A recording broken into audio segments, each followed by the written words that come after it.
नमस्कार, मशाल news network या लोकप्रिय चॅनलवर आपलं स्वागत आहे। आपण पाहू शकत असाल, आपण आता आलो आहोत जिल्हाधिकारी कार्यालय येथे।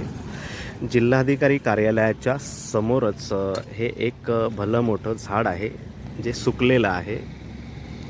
आपण पाहू शकत असाल, हे झाड कधीही पडण्याची भीती नाकारता येत नाही, शक्यता नाकारता येत नाही। आपण पाहू शकत असाल, अतिशय जीर्ण झालेलं असं हे झाड आहे आणि रस्त्याच्या अगदी मधोमध हे झाड आहे, भलं मोठं झाड आहे। आणि हा आहे जिल्हाधिकारी कार्यालयाचा परिसर।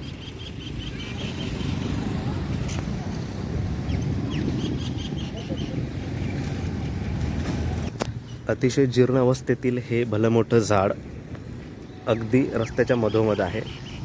मात्र या झाडाची छाटणी जी आहे ती होणं अपेक्षित होतं। असं हे झाड हिरवं नाही आहे, त्यामुळे हे कापायला हरकत नाही।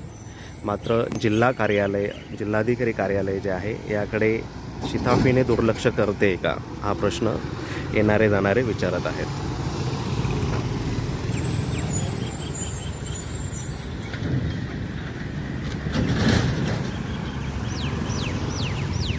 शिवाय समोरूनच मुख्य रस्ता बोईसर पालघरला जोडणारा मुख्य बोईसर रस्ता जो आहे तो सुद्धा आहे, आपल्या लक्षात येईल।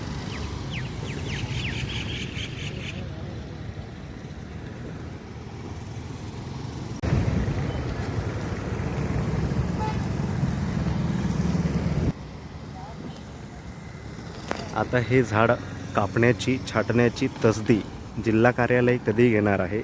एखादा अपघात घडल्यानंतर की आणखी काही मोठं होण्याची वाट जिल्हाधिकारी कार्यालय पाहते आहे?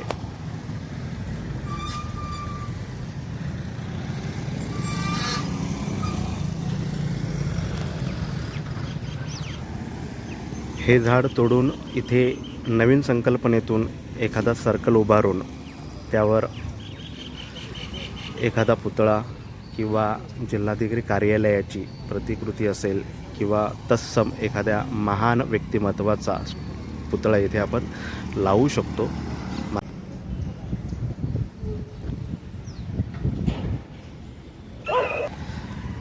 मशालच्या बातमीनंतर या झाडाची छाटणी करण्याचं काम जिल्हाधिकारी कार्यालय हातात घेणार आहे का, हे पाहणं औत्सुक्याचं ठरणार आहे।